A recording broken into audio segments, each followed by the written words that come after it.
उसी कथा को देवता भी तरसते हैं।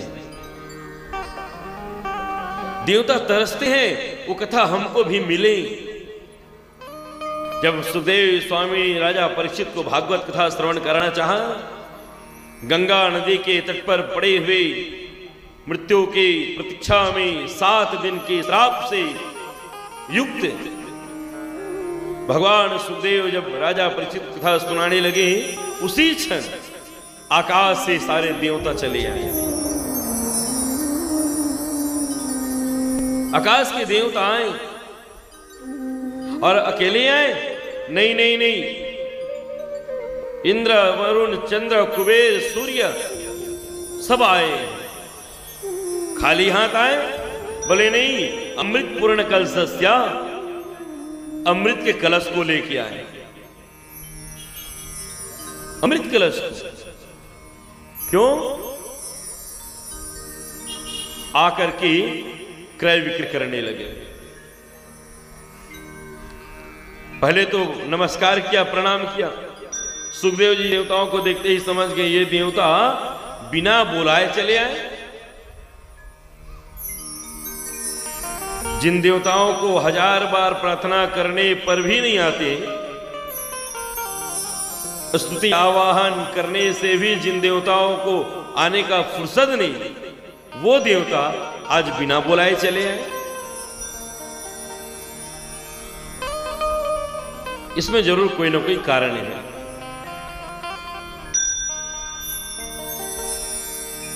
आए, प्रणाम किया,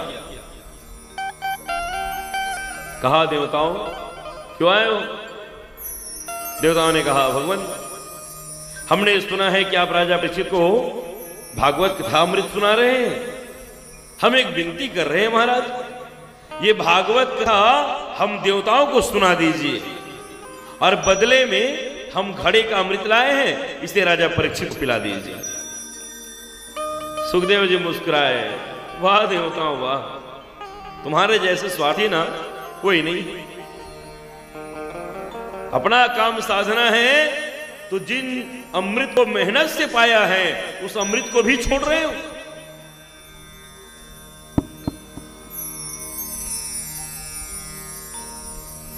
तुम्हारी इस प्रीत में स्वार्थ छिपी है, मुझे पहले ही पता था। जब तुम आए ना तभी मैं जान गया था कि तुम स्वार्थी हो। हे देवताओं सुनो, अभक्तास्य विज्ञायो न दधौ सौ कथामृतम श्रीमद्भागवती वार्ता देवानाम अपि दुर्लभम। तुम देवता इसके अधिकारी नहीं हो। यदि ये सोच करके तुम बैठे हो कि हम स्वर्ग के देवता हैं, हमको कथामृत पिलाया जाएगा, इस भ्रम में मत रहना। ये कथा भक्तों को पिलाया जाता है, तुम्हारे जैसे स्वार्थी को नहीं। और तुम क्या लेके आए हो मेरे सामने? सुखदेव के सामने घड़े का अमृत लेके आ गए। सुखदेव ने डांट फटकार दिया, क्वाम कांचन का मनिर महान, कहां तुम्हारी कांच और कहां मेरी मणि। भागवत मणि है और देवताओं का अमृत कांच है। भला कांच और मणि की बराबरी होगी?